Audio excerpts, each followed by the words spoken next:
Hey, and welcome to Matt and Jess TV. I am Matt Roast here with Jessica Bun Bun. This is our Feud Capote versus the Swans, episode 4 reaction and review. The black and white ball is over, everybody. I'm sorry, but there can always be a sequel, right? Who cares if Truman is now a social pariah with a lot of other people and doesn't have that many friends anymore? And it's kind of broke. I mean, is this really the best time to be throwing a ball, Truman? Lots of people want to relive the past or are stuck in the past, and that is what is happening to him. He is reliving the good old days in his head, and he feels like if he can, put together another ball like he did the first time, that maybe he can get back in with the Swans again. He is really living in his own world through a lot of this episode. And it's fascinating to watch because Mhm. you are sort of watching this guy who, on paper, should have been a much more prolific and successful writer than he ultimately was. And this is not to say that he wasn't successful, he was. But when you're talking about a talent like him, he could have easily had, 6, 7, 8, like really successful novels. But like his desire to have this like social impact, to be at the top of the social circles, his struggles with drinking, which were very made apparent in this episode again. Yep. Like there were so many factors that led to him being in the position that he's in. And I think this episode articulates a lot of that really, really well, as well as like him trying to like cling to a last vestige of relevancy, which I think comes about in a few different ways. Like, I'm not going to sit here and be like, I like this episode as much as the first three because I don't. I feel like those three also just had a lot more impactful moments. And I think this one's more kind of just like setting the stage for the next moment to come. Yeah, it was really setting the stage for that of sort of like time has passed. Truman has, he has had consequences. And I think that this is, an episode of consequences as well. So it'd be like, okay, the consequences have been paid. Like, Slim, why are you still like, hitting this drum over and over and over again? Like, enough, like, stop, enough. Like, just let it go. It's time to move on. We're all just moving on. And with us sort of being, pretty much halfway at this point through the season, it's like, okay, well, if everybody's coming together to be like, Slim is on an island by herself being like, don't we all hate Truman Yeah. still? No, just me? Okay. That it's just like, okay, well, she's done as well. Then where's the feud? Is it gonna pop back up again or is it done now? Well, we're going to get into more of that. But of course, before we do, hit that subscribe button for more coverage of Feud Capote versus the Swans through the rest of what I think is very much going to be just a delicious, really entertaining show, which is Yes. exactly what it's been so far. Yeah. Okay. Okay, let's talk about Babe because a lot of this came about with her diagnosis. And, we saw her at the beginning of this episode, getting dressed up. And she said, still trying to look like things are okay, still Yeah. trying to be part of society, sort of thing. And, back when I was working in funeral services, I was at a lot of hospices. And the idea of, even though you're going through this and you know that your end of life, dressing up, makeup, hair, sort of like just doing things to feel good about yourself instead of staying in bed, just waiting for the time to come, can really help. I mean, it can help mentally, it can help spiritually, it can help physically, it can really help. So, seeing her go through that whole process to then go and have, tests done on her to then be told, Yeah. this is the end of life. It was really heartbreaking, but at the same time, Babe is looking at it as, okay, I deal well with information, which is a lot like me. I Mhm. deal better when I know what's going on. She also deals better with information, where she's just like, okay, I know what the deal is. How long do I have? And she's looking at life differently now. And she's looking at the things that have happened to her, like what happened with Truman, what's happening with Bill. Bill's now hooking up with Slim, and she's looking at life very differently.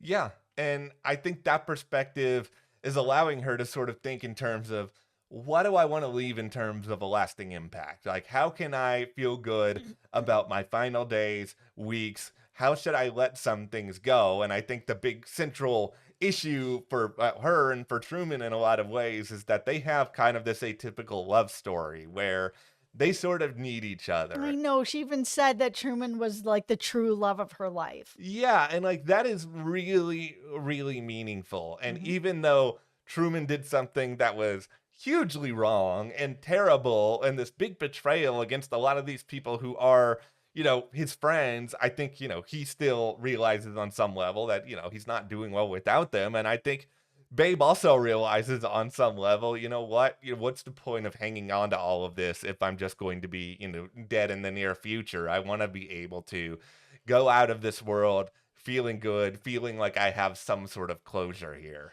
Yeah, I mean, we're going to jump quickly to the end of this episode because it was the first time for me when Truman sees her across the street, comes over, they have a bit of a talk. There's still no, like, I'm so sorry for what I did to you, but that hug and seeing his face and closing his eyes like that and hugging her so tight was the first time that it felt like not only was there some sort of relief there, but there was like serious regret on what he did because he's very protected. He like protects Yeah. himself.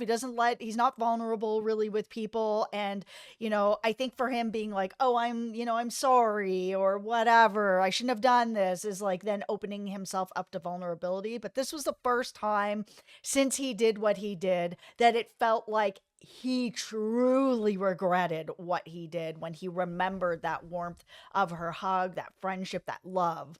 Yeah, I think he feels like in some ways because he's very gifted at it that writing is this thing that he has to do, that he has to put his words out there, but for some reason he's never figured out how to write except about things that he's very very close to, and that is the problem here because Truman, if you had just decided that you wanted to write, I don't know, some sort of fantasy epic a la Lord of the Rings or something, you could have saved yourself all of this trouble. You didn't have to write about the Swans. It's just for some reason you felt like this was the only thing you were capable of Mhm. doing in that moment. And I think you carry this like self-created burden around that if you could have just let this go, you would have never been in this position, and you still struggle to like apologize and really take accountability because you feel like you needed to do this, and yet here is the cost of it. You have lost the most important person seemingly in your life in a lot of ways. You seem to know that you have lost them, and you're going to be, unfortunately, losing them soon anyway because she's very, very sick. Well, and here's the thing too about the book. The book's not finished, Yeah. right? So we have this whole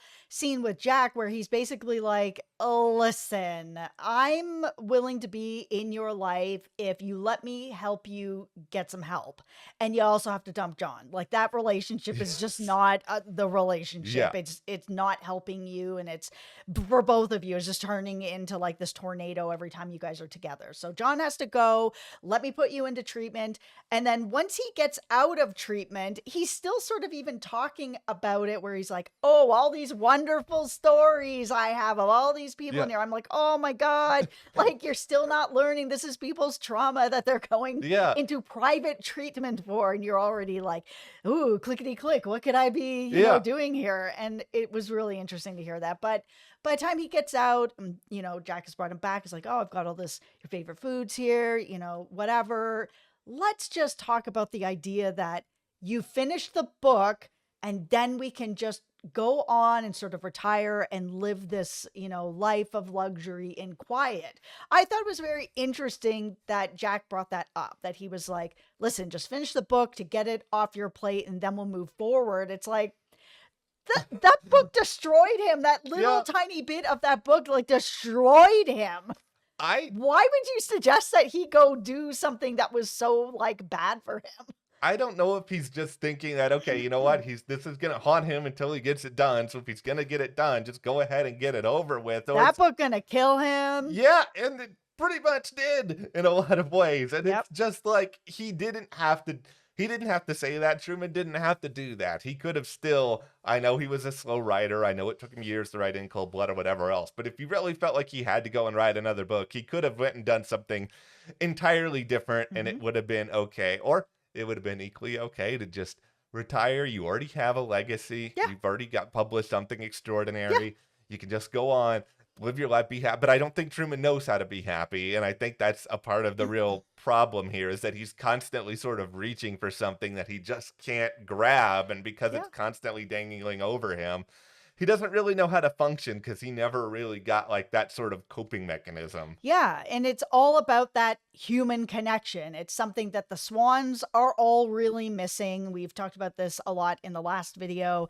This like just deep rooted loneliness that can come with having money and status because you can't trust anybody. You can't let people get close to you. They're going to use you for money or status.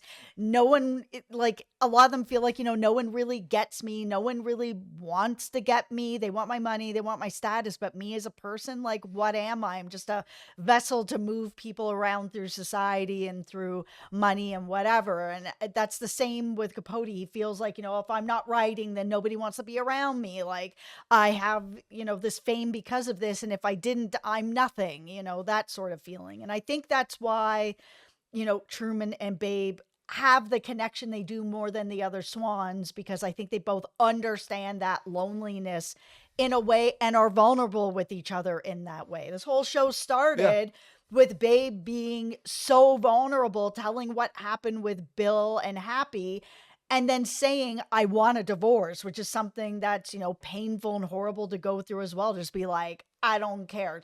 All this money, jewels, whatever, houses, it can go in the trash.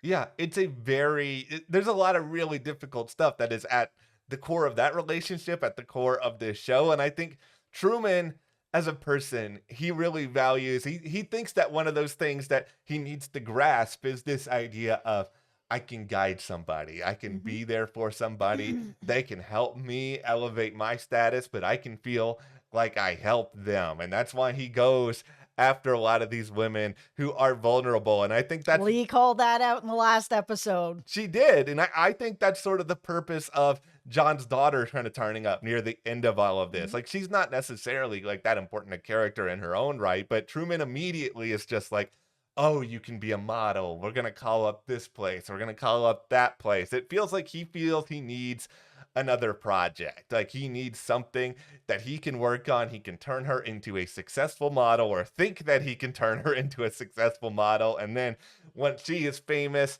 that will lift him up again. This is like his one final salvo of somebody who he has not written about yet, and therefore like destroyed the entire relationship. All right, let's talk about Slim and the muddy pool she's in. So her and Bill have been hooking up, and it was a very interesting thing that was sort of brought up with it, that when she was talking to Lee a little bit about it, and, Lee had basically come and was like, okay, it's over. You need to leave Truman alone. He has had enough consequences. He is, really sick. He's down on his luck. There is nothing else to do to him. Like, he has paid for what he did so many times over now. Like, stop calling in these blind pieces into the paper. Stop saying you're going to sue him. Stop fooling around with Babe's, husband. Like, just leave it all alone. It's over. None of the Swans are on board with this anymore. We are all off. You are on an island by yourself. And she's kind of brings up this interesting idea where I'm kind of like, I'm not sure if that's actually the case here or not. That she's, at first she's like, oh, I'm so worried about Babe. I'm doing all of this on Truman for Babe. And Lee's like, we all know that you're sleeping with Bill. Like, you're doing this to squash your own guilt about what you're doing to Babe by, piling on Truman. So you just need to sort of stop it. And this idea comes up of grief. And as you guys know, or some of you might not know, I'm a former funeral director, and grief is something that I'm pretty well educated in for being able to go into that industry. And hooking up with people or having relationships with people with shared grief over either losing somebody or somebody who is knocking on death's door and they know that it's coming is extremely common. It happens all the time in grief. You've got shared grief and you want some sort of intimacy or understanding with somebody else. I don't think that's actually what's happening with Slim. We haven't seen enough of Slim for me to feel like she's really grieving over the idea that she's going to lose Babe. And I think that's just a little bit of the problem with having so many swans Yeah. is we haven't gotten to know Slim well enough yet to know if that's real or not. I think that could be something that's happening with Bill. We've seen these like really intimate moments with Babe where she was just like, yeah, when I go, I really want you to be happy, and Slim is really good for you, and I think you could be really happy with her while they're dancing. And he's just hugging her and smiling with her, and he ends the relationship with Slim where he's just like, this isn't happening anymore. He's feeling this intimacy with Babe that he hadn't been able to feel before. Yeah, I think all of this is pretty complicated. And I think for Bill, I feel like grief was a part of it with him and Slim, I just do. based on some of what we have seen and how the show has presented that. And I think some of this is, Treat Williams, who this episode was dedicated to him. I think he just has the natural kind of warmth that comes through him as an actor. And I think he Yeah. plays a lot of these scenes in a way where you can sort of see and understand a little bit of that grief and a little bit of that vulnerability, the way that Bill has been written. And this is not to say, because Diane Lane is fantastic, but I think Mhm. with that character, she's written in a way where she doesn't really let a lot of people in. And Right. that sort of warmth is just not present to her in the same way. I think there's something in her that still exists, but then the idea is, okay, when are we going to have an opportunity to see that? And that goes again into what you said about there being so many swans. We don't really get a sense of what Slim's life is outside of her relationship with Capote or a Mhm. relationship with the other swans. It's like with Babe and Bill, I think there's been enough of a spotlight on the two of them together that we sort of understand things from his point of view a little bit better than hers. I think she's very, very upset about the idea that her reputation has been tarnished because of Mhm. Capote, and understandably so. Like, I get fully all of her anger. If she's trying to find some other sort of way to justify the affair, like, that's natural. That's something that people do fairly all the time. But I think we just need a better understanding of, like, what's the rest of her life look like in order for us to really get a picture of who she is. Yeah, and I think, we talked a little bit at the beginning about Truman and his drinking, and we saw that he had like some sort of a CAT scan or something. He's Yeah. been told that his brain is shrinking due to the drinking, that, he's also kind of putting himself closer and closer and closer to death, which I think the only other person that's going to really understand that is Babe. Yeah, and that's something that there's really only tiny percentage of people who could ever understand that, and they already had like this natural proclivity towards each other, Mhm. and I think that's only going to continue from here on out. I mean, it has to. I mean, we know that Truman does not live like an extremely long life here. Like, No. the some of the stuff we saw at the very start of this series is pretty close to when he actually dies, and it's, liver failure in part that ends up doing him in. And I'm sure we're going to see a little bit more of a decline of all this. But there's something you said at the start of this video that was pretty interesting. It's the question of, okay, is the feud already kind of getting wrapped up here because, everything is going on with Slim? She's already thrown a lawsuit out there. Is she going to stall it? What's she going to do with it now after all these conversations? Yeah, because it seems like after she talked to Lee, that Slim was like, all right, and she Yeah. backs off. I don't think this is. It can't be over for a show that is running this long. I think that the issue here is, I believe it is a lot of these women, and I think CZ has thrown this out here a lot too. Is just Mhm. this idea of, it's still Truman. He did something that wasn't great, but he's still Truman. He's valuable to us, and I think ultimately Truman's going to do something kind of akin to saying, I'm here to apologize for absolutely nothing. And then he's going to just rile everybody up again because he doesn't know how to actually express that element of remorse. No, he doesn't. He doesn't know how to stop. Yeah. And that's why I think this will continue to be ongoing for the rest of this little while. And I think the big question for me is, can anyone on the Swans just kind of get themselves out of this mess in general? Like, if it's to me, here's my advice. If you don't want to be involved with Truman, just either completely distance yourself from the entirety of the social circle, build a new one. I know that's not easy. No. Move to a new city, try to just do something to get your head out of that sort of space, because it's clear that whether it's him or whether it's somebody close to him, they're all going to kind of try to come back to you and try to get you to bring yourself back in. You got to either start over or just develop some really sort of steel nerves here where you're just gonna be like, nope, nope, you're not going to get me in. I'm going to just be over here. I'm not going to have anything to do with it. I think it's just difficult because the amount of people that are actually like that wealthy and in Yeah, that it's true. circle is teeny tiny, right? Yep. Like they're all not necessarily friends because they want to be. They're all friends because they're all in the same spot where they're really wealthy. They're socialites. They have fame behind them as well. And it's more difficult for them to let people in. Yeah. They're all sort of just, stuck with each other. And that's where this is the ultimate. It's very easy for me to say this show because it's just like, I love to watch things though with people I relate to. I can't relate to any of these people. I'm not a rich New York socialite. I do not have that experience. I am not. But you're a writer, and so is Capote. I am a writer. I have not published an In Cold Blood level novel, but I understand. No, but you have published. I have published. I understand the impulse to want to be able to create and feel that need of like, okay, I have to get things out there. But that's why, as a writer, my advice to Capote would just be, you don't have to write everything based directly on your own life and people that you know. And as a matter of fact, you're probably going to be happier when you don't. I know I'm happier when I'm writing things that aren't related to my own life, because then it's like, okay. Escape.